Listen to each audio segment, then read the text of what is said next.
Marslan, your history and geography teacher for this term. I welcome you all in this online session. We have started chapter number 7 from the geography syllabus and that was agriculture. हमने कुछ basic चीज़ें discuss की थी agriculture के बारे में. Initially we have discussed what actually agriculture is. उसके बाद हमारी ये बात हुई थी कि we have discussed 3 basic steps और you can say the 3 basic processes जिसकी मदद से हम किसी भी तरीके की एग्रीकल्चरल एक्टिविटी को परफॉर्म कर सकते हैं, या जब कभी भी हम कोई भी चीज़ कल्टीवेट करते हैं उसमें ये 3 स्टेप्स लाजमी इससे हमें गुजरना पड़ता है. इन 3 मरहलों से लाजमी हमें गुजरना पड़ता है. One was input, then we have to go through process, किसी चीज़ को आप प्रोसेस करते हैं, एंड देन आउटपुट. ठीक है, इनपुट हमने डिस्कस किया था कि 2 तरीके से हम इसमें डालते हैं, 2 तरीके से इसमें हम ऐड करते हैं. वन इज़ नेचुरल इनपुट, जिसमें आपके पास लैंड चाहिए होती है, आपको सॉइल आपके पास आपको रिक्वायर्ड होती है, गुड क्लाइमेट या यू कैन से कि suitable weather is required, sunshine आपको रिक्वायर्ड होती है, जिसके बगैर कोई भी फ्रूट हो गए या वेजिटेबल हो गए किसी भी तरीके से इनकी ग्रोथ पॉसिबल नहीं है. ठीक है. On the other hand we have some human factors involve in this, जिसमें आप ये कह सकते हैं कि कैपिटल रिक्वायर्ड होता है, गुड क्वालिटी मशीन्स रिक्वायर्ड होती हैं, लेबर रिक्वायर्ड होता है, फर्टिलाइजर्स, पेस्टिसाइड्स, अच्छी क्वालिटी के सीड्स आपको चाहिए होते हैं. ये सारी की सारी वो इनपुट्स हैं जो कि इंसान अपने तरफ से ऐड करता है अपनी एग्रीकल्चरल एक्टिविटी को इम्प्रूव करने के लिए, उसकी प्रोडक्टिविटी को इन्हांस करने के लिए. ठीक, उसको मुख्तलिफ प्रोसेसेस से गुजारा जाता है, या यूँ कह सकते हैं कि मुख्तलिफ किस्म के प्रोसेसेस इस पूरी की पूरी एग्रीकल्चरल एक्टिविटी में देखे जाते हैं. हमने डिस्कस किया था कि प्लफिंग की जाती है सबसे पहले, कि ज़मीन को नरम किया जाता है, खुदाई की जाती है, बीज को बोया जाता है जिसको हम सोइंग कहते हैं, इरिगेशन इसमें इन्वॉल्व होती है, फर्टिलाइजेशन इसमें रिक्वायर्ड होती है, थ्रेशिंग होती है, ब्रीडिंग होती है, मिल्किंग होती है, so many other processes are involve in this. Clear. Then last step ये होता है कि जब आपने इन सारे के सारे मरहलों को फेस कर लिया, आपने इनपुट भी डाल दिया, आपने उसको मुख्तलिफ प्रोसेसेस से भी गुजार दिया है, तो उसके बाद the last thing which we get is output.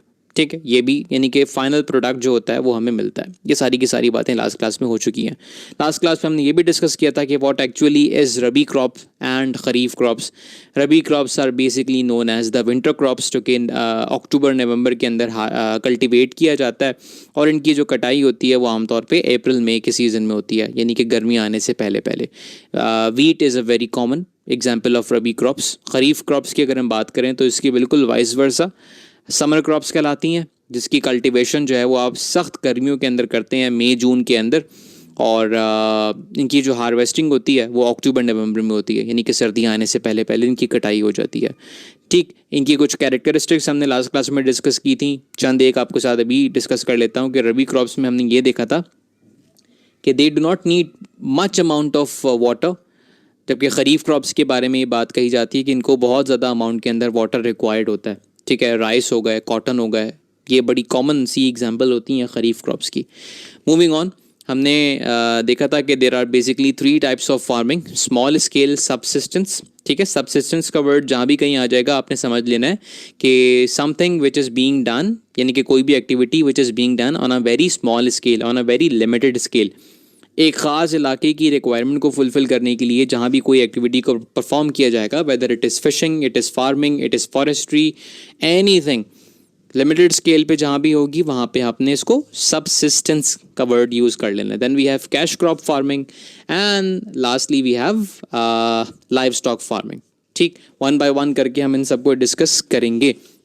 Small scale के अंदर हमने देखा था कि जब कभी भी कोई फार्मर बहुत ही लिमिटेड एरिया के लिए या एक बहुत ही लिमिटेड लोगों की कैपेसिटी को फुलफ़िल, बहुत ही लिमिटेड लोगों की डिमांड को फुलफ़िल करने के लिए फार्मिंग कर रहे होते हैं, उसको हम स्मॉल स्केल फार्मिंग कहते हैं या सबसिस्टेंस फार्मिंग कहते हैं. ठीक, लिमिटेड अमाउंट के लिए, छोटे से इलाके के लिए, बहुत ही मखसूस तबके के लिए जब ये काम किया जा रहा होता है. ठीक, on the other hand cash crop farming, वो सारी की सारी फार्मिंग जो कि पैसे को कमाने के लिए की जाती है. ऐसी ख़ास प्रोडक्ट्स को ग्रो किया जाता है जिससे आपने पैसे कमाने हैं, उसको बेचना है, एक्सपोर्ट करना है, डिफरेंट यूज़र्स आपने तलाश करने हैं, और अपनी डिमांड को फुलफ़िल करने के बाद जो एक्स्ट्रा अमाउंट आपके पास बचती है इन क्रॉप्स की या इन प्रोडक्ट्स की, उसको आपने सेल आउट कर देना. ठीक, याद रखिएगा कि सिर्फ फाइनल प्रोडक्ट ही इसमें सेल नहीं किया जाता, बल्कि उससे रिलेटेड जितने भी बाय प्रोडक्ट्स होते हैं या उससे रिलेटेड जितने भी प्रोडक्ट्स होते हैं जो कि सेल किए जा सकते हैं या किसी भी तरीके से किसी प्रोसेस में इस्तेमाल किए जा सकते हैं, उन सारी की सारी चीज़ों को हम बेचते हैं और उससे पैसे कमाते हैं। ठीक है, चावल बेचा जाता है, शुगर केन बेचा जाता है, वीट बेची जाती है, कॉटन बेची जाती है, वेरी वेरी इंपॉर्टेंट थिंग। ठीक, हम इंशाल्लाह नेक्स्ट क्लास के अंदर I will be sharing some chart maybe I will be sharing it verbally कि पाकिस्तान की जो हाई क्वालिटी एक्सपोर्ट्स प्रोडक्ट्स होती हैं एग्रीकल्चर सेक्टर के अंदर, अगर हम बात करते हैं तो कितना पैसा पाकिस्तान कमाता है कॉटन को एक्सपोर्ट करके, कितना पैसा पाकिस्तान कमाता है वीट को, राइस को, शुगर केन को एक्सपोर्ट करके, एंड सो ऑन। यहाँ तक उम्मीद है कि बात क्लियर होगी। ठीक, लाइव स्टॉक फार्मिंग की अगर हम बात करें तो नाम से ज़ाहिर है लाइव स्टॉक बेसिकली वो सारे के सारे एनिमल्स होते हैं जो कि आप अपने पास रखते हैं, आप उनको अपने पास ग्रो करवाते हैं या उनकी देखभाल करते हैं, जो कि आप मुख्तलिफ़ पर्पसेस के लिए इस्तेमाल करते हैं। आम तौर पे आपने फार्मर्स को देखा होगा कि ये अपने पास भेड़ बकरियां रखते हैं जिनसे आपने दूध निकालना है, उससे फिर यह है कि डेयरी प्रोडक्ट्स बन रही होती हैं और फिर वहीं के लोगों को इस्तेमाल के लिए दी जाती हैं, वहीं पे उसके जो यूज़र्स होते हैं इसको कंज्यूम कर रहे होते हैं। ठीक, मुख्तलिफ़ किस्म के और काम भी उनसे उन लाइव स्टॉक से लिए जा रहे होते हैं। अगर आप ट्रेडिशनल मेथड्स की बात करें तो खेतों के अंदर अब तो खैर मशीन्स चलती हैं, लेकिन आज से कोई 40-50 साल 100 साल पहले अगर कभी कहीं फार्मिंग की जाती थी तो चूँकि मशीन्स का इतना इस्तेमाल नहीं होता था, तो ये सारा का सारा काम आप बुलॉक्स के ज़रिए, बुल्स के ज़रिए या काउस के ज़रिए करवाते थे। प्लफिंग हो गई या सोइंग का जो पर्टिकुलर फेज़ होता है उसके लिए आपको ये होता है कि बहुत ज़्यादा एनर्जी की ज़रूरत होती है, बहुत ज़्यादा हार्ड वर्क उसमें होता है, तो उसमें जानवरों को इस्तेमाल किया जाता था। इरिगेशन की अगर हम बात कर लें तो इरिगेशन भी हमने चैप्टर नंबर 3 वाटर रिसोर्सेज में पढ़ा था। उसके बाद भी हमने काफ़ी दफ़ा डिस्कस किया है कि बहुत सारे इरिगेशन मेथड्स जो थे उसमें आप एनिमल्स को इस्तेमाल करते थे। तो लाइव स्टॉक फार्मिंग जो है वो उस वक्त हम देखेंगे, आगे आएगा ये टॉपिक डिस्कस किया जाएगा। वीट के बारे में हमारी बात हुई थी लास्ट क्लास के अंदर कि वीट एक रबी क्रॉप है। ये सारा का सारा मैं सिर्फ अभी रिविजन आपको दे रहा हूँ, ये क्विक रिकैप आपको दे रहा हूँ कि जो कुछ हमने लास्ट क्लास में डिस्कस कर लिया था। ठीक है, रबी क्रॉप होती है, बहुत सारे पर्पसेस के लिए वीट को इस्तेमाल किया जाता है। बेकिंग के लिए हम घर में जो रोटियां पकाते हैं, मुख्तलिफ़ किस्म के प्रोडक्ट्स जो है वो वीट को इस्तेमाल करके हम बना रहे होते हैं या उसको कंज्यूम करते हैं या उसको यूज़ कर रहे होते हैं। ठीक, अक्टूबर नवंबर वो सीज़न होता है या वो पर्टिकुलर मंथ्स होते हैं जब इसकी प्लफिंग स्टार्ट हो जाती है, यानी कि चूँकि रबी क्रॉप है तो सर्दियों में जो है वो इसकी ग्रोथ होती है। बहुत ज़्यादा पानी रिक्वायर्ड नहीं होता, लेकिन यह है कि जेंटल या सॉफ्ट रेन या सॉफ्ट वाटर इसको रिक्वायर्ड होती है। लास्ट इसकी जो इरिगेशन होती है वो इसकी हार्वेस्टिंग से 1 महीना पहले हो जाती है, यानी कि आखिरी दफ़ा जो उसको पानी दिया जाता है प्रॉपर्ली थ्रू ट्यूबवेल्स दिया जाए या किसी और पाइपलाइन के थ्रू दिया जाए या कोई और मोड ऑफ इरिगेशन आप इस्तेमाल करें, तो वो दिया जाता है for the very last time जब आपने इसकी कटाई करनी होती है उससे ठीक 1 महीना पहले। यानी कि अगर आपने इसको अप्रैल के अंदर कटाई करनी है, मई के अंदर आपने किसी कटाई करनी है, तो आपने इसको मार्च में या फ़ैब के एंड के अंदर आपने इसको पानी देना है प्रॉपर्ली, जो थ्रू आउट दी फील्ड को जो पानी रिक्वायर्ड होता है, जो इरिगेशन रिक्वायर्ड होती है। क्लियर हो गई?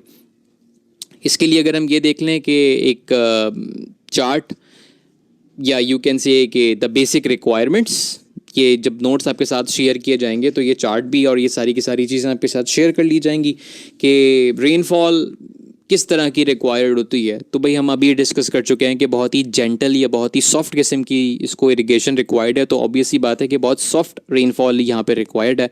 टेम्परेचर भी बहुत ज़्यादा नहीं होना चाहिए। जब आप बीज बो रहे होते हैं तो उस वक्त 10 to 20 डिग्री सेंटीग्रेड, और जब इसकी हार्वेस्टिंग हो रही होती है तो not more than 30 degree centigrade.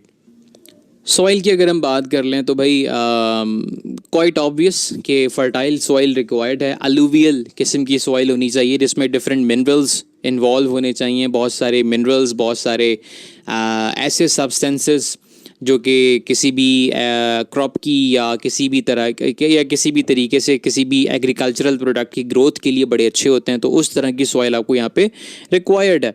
ठीक है, land must be flat and well drain, यानी कि पानी का निज़ाम जो है वो बेहतर होना चाहिए और ज़मीन फ्लैट होनी चाहिए।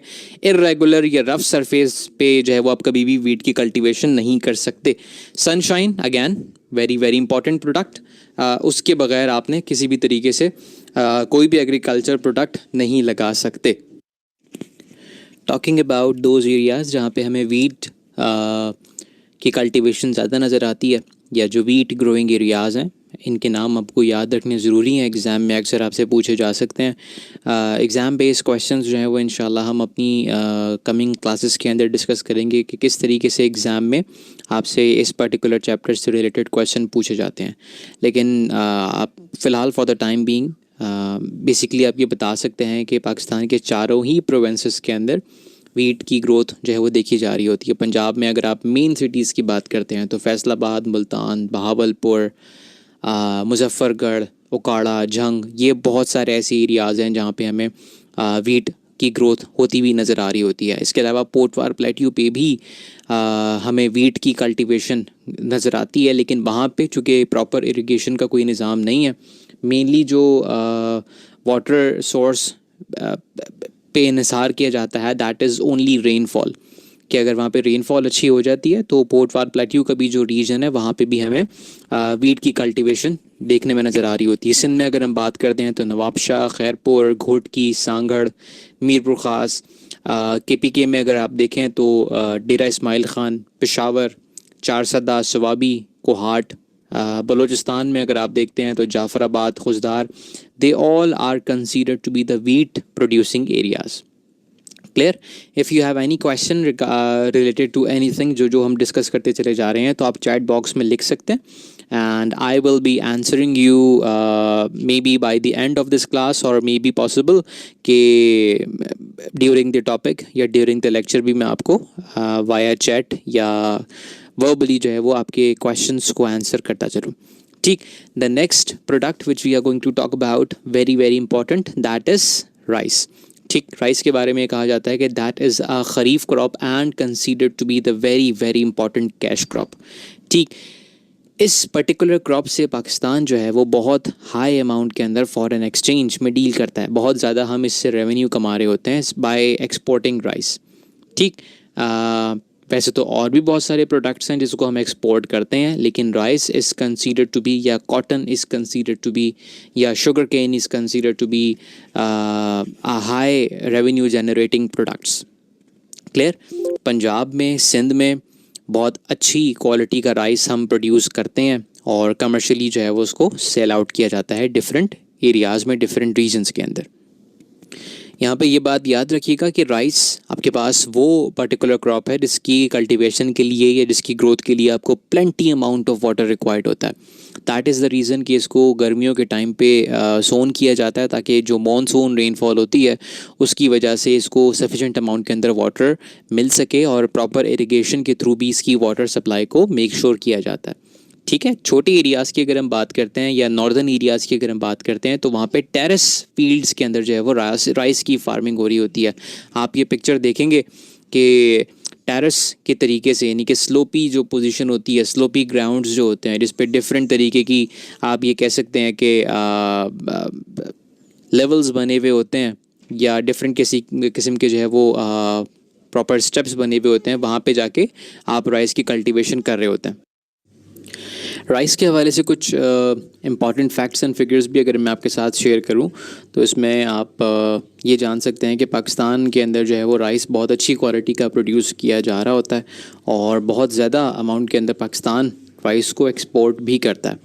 2017 तक की रिपोर्ट्स के मुताबिक Pakistan was the 10th largest rice exporter in the world. ठीक, जो टॉप 10 कंट्रीज़ थे इसमें पाकिस्तान का जो रैंक था वो 10th था।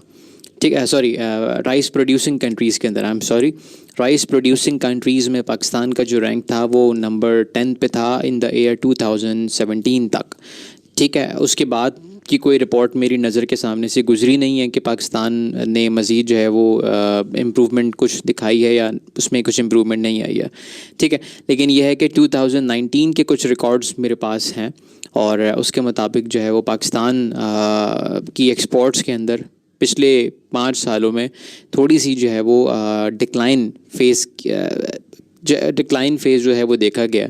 रीज़न बीइंग के क्लाइमेटिक चेंजेस की वजह से राइस की जो क्वालिटी थी वो उतनी ज़्यादा इम्प्रूव नहीं हो सकी है, उतनी अच्छी क्वालिटी के राइस हम ग्रो नहीं कर सके, नहीं प्रोड्यूस कर सके थे। तो 2019 के अंदर इसकी जो एक्सपोर्ट्स थी वो कुछ हद तक गिरी थी, बट समहाउ उसके बाद से 2020 अगैन एक बहुत अच्छा शिफ्ट आया था और राइस हमने दोबारा से अच्छी क्वांटिटी के अंदर एक्सपोर्ट करना शुरू किया है। क्लियर? तो बस इस बात से आप अंदाज़ा लगा लें कि rice is one of those crops जिसके ज़रिए पाकिस्तान बहुत अच्छी क्वांटिटी के अंदर पैसे जो है वो कमा रहा होता है, रेवेन्यू जनरेट कर रहा होता है। क्लियर? जोग्राफिकल रिक्वायरमेंट्स की अगर हम बात करते हैं तो हमने ऊपर थोड़ी सी देर पहले बात की थी कि rice is one of those crops जो कि खरीफ क्रॉप है, is one of those crops जहाँ पे जिसको पानी की बेइंतहा ज़रूरत होती है। क्लियर? रेनफॉल भी इसको चाहिए होता है, प्रॉपर इरिगेशन सिस्टम भी यहाँ पे रिक्वायर्ड होता है। तो ह्यूज और यू कैन से कि plenty amount of water is required.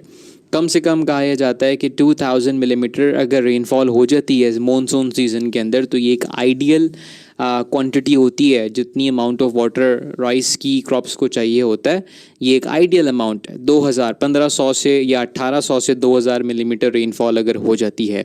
Clear?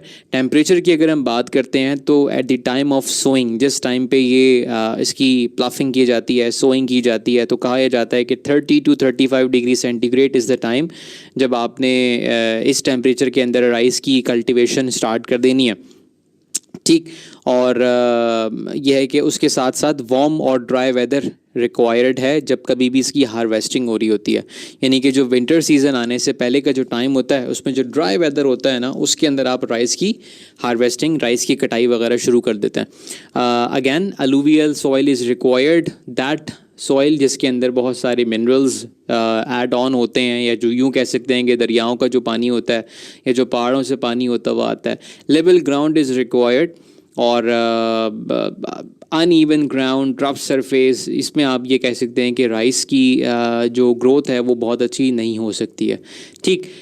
3 से 4 तरह की बेसिक अगर हम बात करते हैं, 3 से 4 तरह के राइस पाकिस्तान में आपको मिलते हैं जिसके बारे में आपकी किताबें बताती हैं। Although there are different sort of species, मतलब राइस की भी डिफरेंट क्लासेस हैं, मुख्तलिफ़ किस्मों के राइस हमें पाकिस्तान में मिलते हैं, लेकिन मेनली जो है वो 3 तरह के राइस आपको बताए गए हैं कि पाकिस्तान में ग्रो किए जा रहे होते हैं। Clear? We are moving on to the next very important crop of Pakistan, that is none other than cotton, king of fiber जिसको कहा जाता है, या सिल्वर फाइबर जिसको कहा जाता है। पिक्चर आप देख रहे होंगे कि बड़ी खूबसूरत सी एक आपके पास कॉटन की, यानी कि जब कॉटन प्रोड्यूस हो रही होती है, ग्रो हो रही होती है, उस वक्त की एक क्लिक लिया गया और आपके साथ जो है वो शेयर किया गया। टेक्सटाइल इंडस्ट्री के अंदर cotton is considered to be the most widely use product. सही? आप ये कह सकते हैं कि टेक्सटाइल इंडस्ट्री जो है वो कॉटन के बगैर बिल्कुल ही बेरंग हो जाएगी, या बहुत ज़्यादा इसको मुश्किलात का या दुश्वारी का सामना करना पड़ेगा, चूँकि कोई अल्टरनेट आपके पास फ़िलहाल अवेलेबल नहीं है कॉटन का। क्लियर? क्लोथ्स बनाने के लिए, बैड लिनन बनाने के लिए, फर्नीचर फैब्रिक्स बनाने के लिए, and so many other products, इन सब को मैन्युफैक्चर करने के लिए, बनाने के लिए हमें कॉटन की ज़रूरत होती है। Cotton is again a kharif crop जिसको पानी की शदीद ज़्यादा ज़रूरत है। अप्रैल मई के सीज़न के अंदर, इन मंथ्स के अंदर इसकी कल्टीवेशन जो है वो स्टार्ट की जाती है, और अक्टूबर नवंबर, यू कैन से कि सितंबर अक्टूबर के अंदर इसकी हार्वेस्टिंग शुरू कर दी जाती है। ठीक है? थोड़े थोड़े फासले से इसके जो बीज हैं उसको ज़मीन में बोया जाता है। नियरली 30 से 40 सेंटीमीटर का फासला जो है वो रखा जाता है जब कभी भी इसको प्लफिंग करने के बाद बोया जाता है ज़मीन के अंदर। और उसके बाद यह है कि इसकी पोजीशंस प्लस माइनस की जाती रहती हैं, थोड़ी बहुत जो है वो आगे पीछे करते रहते हैं। जैसे जैसे आप इसमें इरिगेशन प्रोवाइड कर रहे हैं, पानी सप्लाई कर रहे होते हैं, वैसे वैसे इसकी पोजीशन भी फ्लक्चुएट या वेरी कर रही होती है। हार्वेस्टिंग के टाइम पे again a very technical methodology is used कि जी आपने इस कॉटन को जो है वो कलेक्ट करना है और इसको सेपरेट करना है और सेग्रीगेशन जो है वो करनी है। जो आपके काम की प्रोडक्ट है आपने उसको अपने पास रखना है, बाकी जो रिमेनिंग इसके बाई प्रोडक्ट्स हैं उसको आपने वेस्ट कर देना है. सो लेबर इज़ रिक्वायर्ड, या यूँ कह सकते हैं कि लेबर बहुत हाईली टेक्निकल जो लेबर होती है वो इसके अंदर इसकी हार्वेस्टिंग के टाइम पे इस्तेमाल होती है या उनको यूज़ किया जाता है. मशीन्स की हेल्प ली जाती है और जैसे ही इसकी सेग्रीगेशन होती है इसको इंडस्ट्रीज़ की तरफ रवाना कर दिया जाता है, डिफरेंट प्रोसेसिंग यूनिट्स की तरफ रवाना कर दिया जाता है, जो कि अपनी नीड के मुताबिक इसको मज़ीद प्रोसेस करते हैं, मज़ीद इसकी फ़िल्ट्रेशन जो है वो की जा रही होती है. क्लियर. रेनफॉल की अगर हम बात करते हैं तो जी बिल्कुल राइस की तरह इसको भी बहुत ज़्यादा क्वांटिटी के अंदर जो है वो पानी रिक्वायर्ड होता है, लेकिन not as same just like rice की तरह बिल्कुल भी नहीं. राइस को तो बहुत ज़्यादा पानी की ज़रूरत पड़ती है, लेकिन कॉटन को उतनी ज़्यादा ज़रूरत नहीं होती, लेकिन फिर भी as compare to any rabi crop आपको कॉटन को बहुत ज़्यादा पानी देना पड़ता है. क्लियर. आइडियल सिचुएशन बताई जाती है कि कम से कम 1000 मिलीमीटर रेनफॉल अगर हो जाती है तो उस पर्टिकुलर टाइम के लिए या उस पर्टिकुलर सीज़न के लिए आपकी जो कॉटन की ग्रोथ होती है वो बहुत ज़्यादा अच्छी हो जाती है. ठीक. टेम्परेचर जो है वो अगेन सेम रहेगा, 30 से 35 डिग्री सेंटीग्रेड होना चाहिए उस वक्त जब आप कॉटन की ग्रोथ कर रहे होते हैं, जब आप कॉटन के बीज को ज़मीन में बो रहे होते हैं. ठीक. बहुत ज़्यादा ठंड अगर पड़ती है उस एरिया में जहाँ पे भी आपने इस कॉटन की ग्रोथ की है, कॉटन की कल्टीवेशन की है, तो this is very very harmful for cotton. Clear है, क्योंकि ये बहुत ज़्यादा सेंसिटिव प्रोडक्ट है आपके पास, और अगर ज़रा सी भी आपने गफलत बरती, ज़रा सी भी आपने केयरलेसनेस दिखाई तो आपका पूरा का पूरा जो प्रोडक्ट है, पूरी की पूरी जो आउटपुट है वो ज़ाया हो जाती है. और the people who are associated with this kind of business उनको इस बात का बखूबी अंदाज़ा होगा कि कॉटन या तो आपको जिस सीज़न में कॉटन लगती है या तो वो आपको बहुत ठीक ठाक पैसे दे के जा रही होती है, लोगों को जो है वो लखपति और करोड़पति बना रही होती है, और अगर इसकी क्रॉप्स जो है वो ख़राब हो जाएं, इसकी फसल ख़राब हो जाए तो बने बनाए जो कारोबार हैं, जो बने बनाए एम्पायर्स होते हैं वो बैठ जाते हैं. क्लियर है, मतलब लोग जो हैं वो रोडों पे भी आ जाते हैं. तो बहुत ज़्यादा सेंसिटिव मामला है, बड़ा टेक्निकल मामला है, इसको बहुत एहतियात के साथ जो है वो डील करना पड़ता है. Clear. Land, soil, sunshine, again भाई वही सारी की सारी चीज़ें जो कि हम ऊपर देखते हुए आ रहे हैं कि एलुवियम सॉइल यहाँ पे रिक्वायर्ड है, लेवल लैंड होनी चाहिए, यानी कि सरफेस बिल्कुल इवन होनी चाहिए, अनइवन या रफ सरफेस आपको यहाँ पे नहीं रिक्वायर्ड है. Areas of cotton production, Punjab में हम सबसे ज़्यादा देखते हैं कि कॉटन की प्रोडक्शन जो है वो की जा रही होती है, specially in the city of Khanewal, Sahiwal, Multan, Bahawal Nagar, Bahawalpur and so many, Toba टेक्सिंग, Okara, Faisalabad, ये सारे के सारे कॉटन प्रोड्यूसिंग एरियाज़ हैं. सिंध में भी अगर आप बात करते हैं और अगर आपने कॉटन की क्रॉप्स को लगे हुए देखना है तो यू कैन विज़िट नौशेरो फ़िरोज़, आप सखर जा सकते हैं, खैरपुर विज़िट कर सकते हैं, बदीन देख सकते हैं, मीरपुर ख़ास आप चेकआउट कर सकते हैं. ये सारे के सारे वो एरियाज़ हैं जो कि सिंध के अंदर हैं और यहाँ पे आपको बहुत अच्छी क्वांटिटी के अंदर कॉटन सीज़न में कॉटन लगी हुई नज़र आएगी. यहाँ तक अगर आपका कोई सवाल है so I am giving you 30 seconds. आप अपने सवालात जो है वो चैट बॉक्स में लिख के पूछ सकते हैं. वैसे तो यह है कि I am trying to respond you. जैसे जैसे मुझे चैट बॉक्स में कोई भी क्वेश्चन आ रहा है आई एम ट्राइंग माई बेस्ट कि मैं उसको वहीं पे आंसर करता चलूँ. और अगर कोई डिटेल्ड क्वेश्चन है या वो क्वेश्चन है जो कि काफ़ी सारे स्टूडेंट्स या 3-4 स्टूडेंट्स एक ही दफ़ा में एक साथ पूछ लेते हैं तो आई ट्राई कि मैं उसको वर्बली ड्यूरिंग द लेक्चर उसको रिस्पॉन्ड कर दूँ.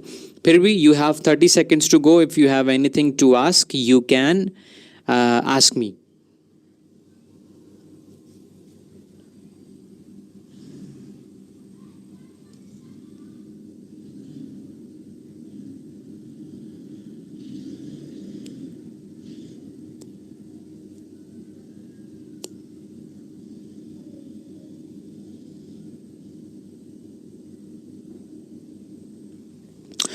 चलें जनाब, we are heading towards the next crop of Pakistan that is sugar cane.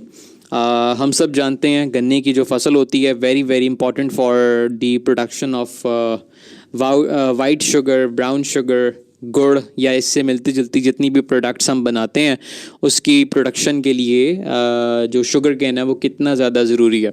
Again sugar cane is a kharif crop and a very very important cash crop as well. आज से कुछ time पहले तक आपने टीवी में सुना होगा या न्यूज़ अगर आप फॉलो करते हैं तो आपने देखा होगा कि बहुत ज़्यादा शोर मचा था पाकिस्तानी मीडिया चैनल्स के ऊपर कि बहुत सारे ऐसी शुगर मिल्स हैं जो कि अपनी मनमानी कीमतों पे जो है वो शुगर सप्लाई कर रही हैं, या मोनोपोली क्रिएट करने के लिए मार्केट से चीनी गायब कर दी जाती है, या जो हार्वेस्टिंग होती है शुगर केन्स की उनको गवर्नमेंट के कुछ ऑफिशल्स के साथ मिली भगत करके उनको अपनी मनपसंद रेट्स के ऊपर जो है वो मार्केट में शुगर को सप्लाई किया जा रहा होता है. इस तरह के बहुत सारे आपने न्यूज़ या इस तरह के बहुत सारी टिकर्स आपने सुनी होंगी, बहुत सारी बातें आपने इस तरह की सुनी होंगी. तो yes, this is considered to be the very very important cash crop. और जिस तरीके से हम वीट की बात कर रहे थे कि तकरीबन हर घर में ही इसका कोई ना कोई यूज़र मौजूद है, just like that sugar cane का भी या शुगर केन से बन के या उससे एक्सट्रैक्ट होके काफ़ी सारी जो प्रोडक्ट्स बनती हैं उसके भी बहुत सारे यूज़र तकरीबन हर घर में मौजूद हैं.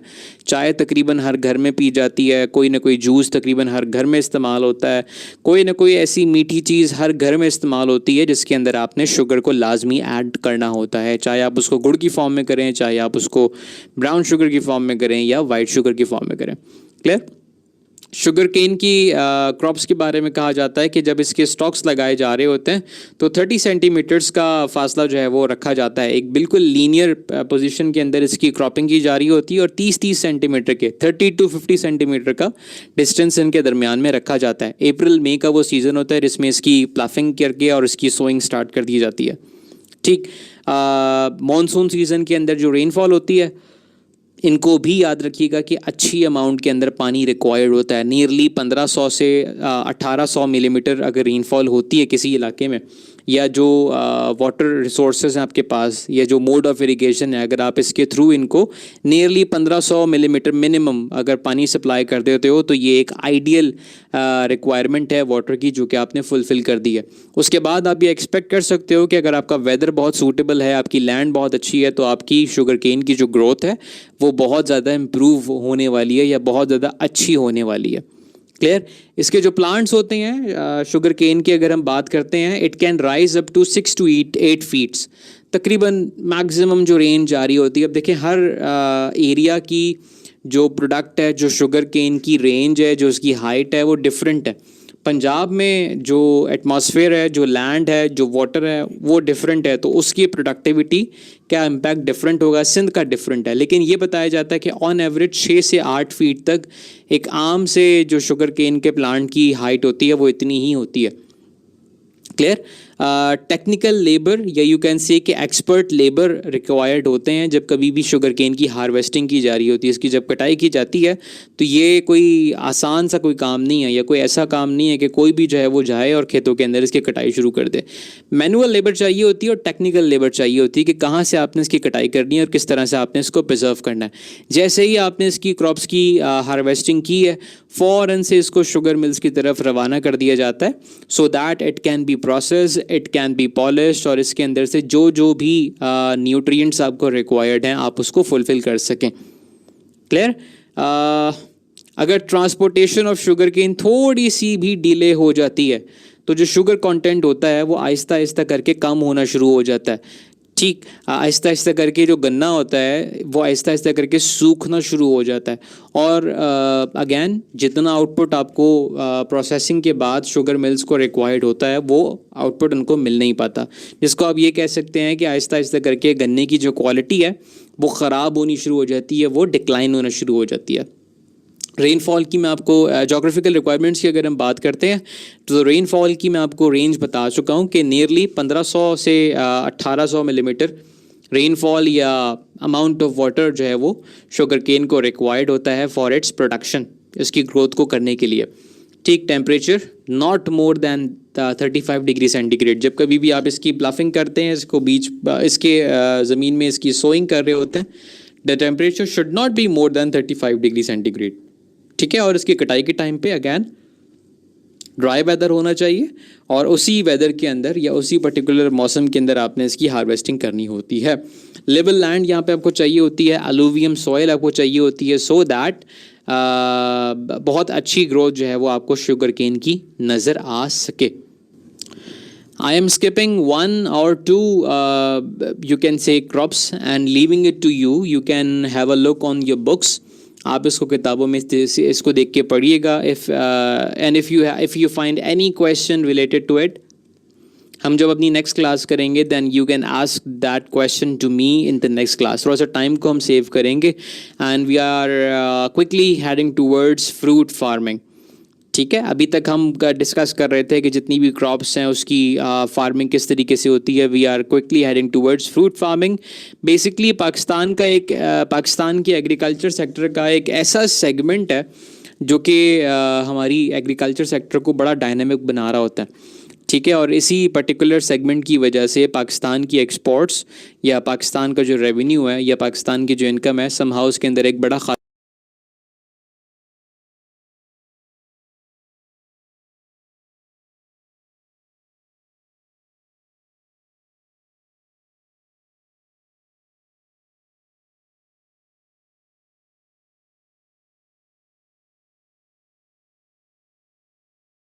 seconds to go.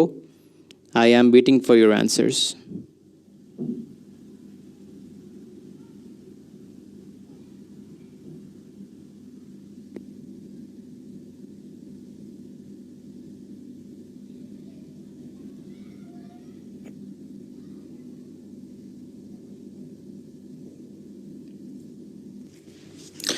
वेल इसको आप इस तरीके से बता सकते हैं कि tropical fruits are all those fruits जो कि बहुत ज़्यादा गर्म एरियाज़ के अंदर जो है वो हमें मिल रहे होते हैं।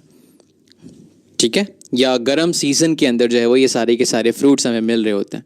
Clear. On the other hand temperate इसका बिल्कुल वाइस वर्सा है। टेम्परेट वो सारे के सारे फ्रूट्स जो कि ठंडे इलाकों में मिलते हैं या ठंडे सीज़न के अंदर हमें जो है वो अवेलेबल होते हैं।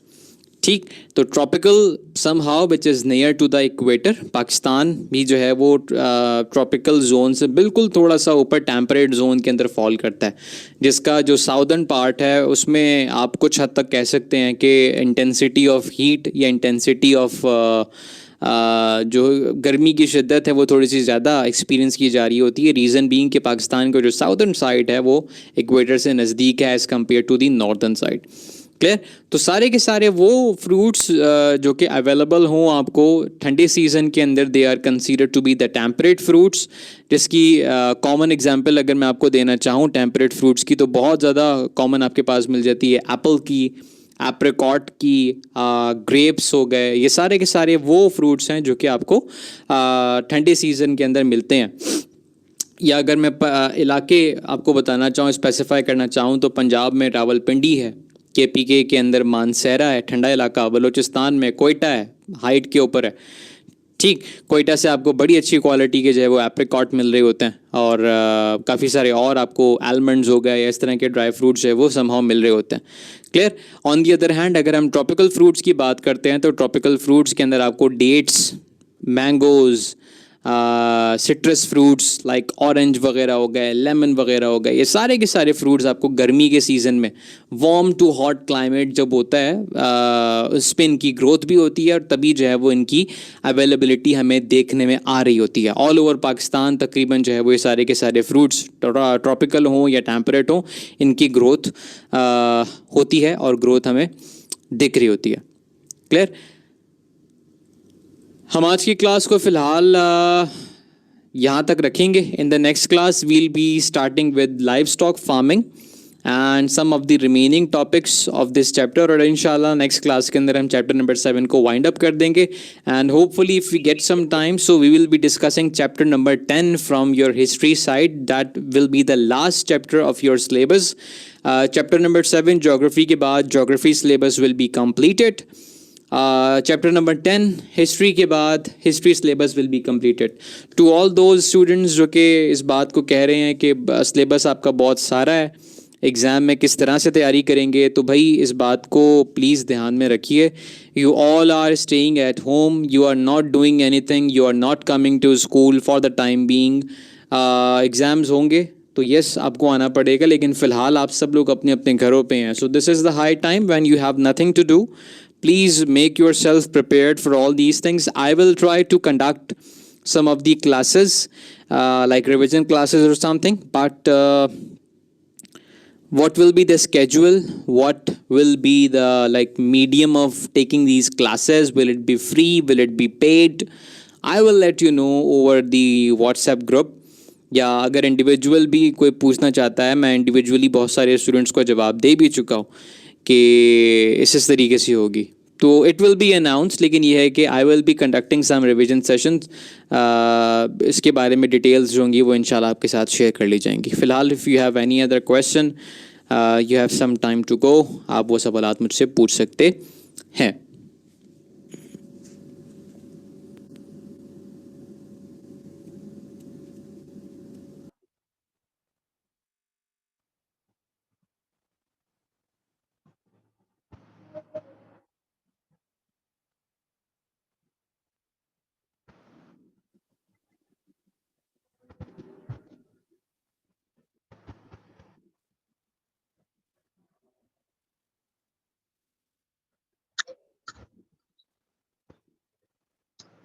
Okay, since I'm getting no questions from your side, I'm considering that everything is clear in today's session.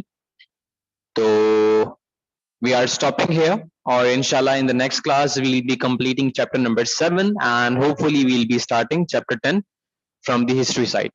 ठीक है, till then अपना बहुत सारा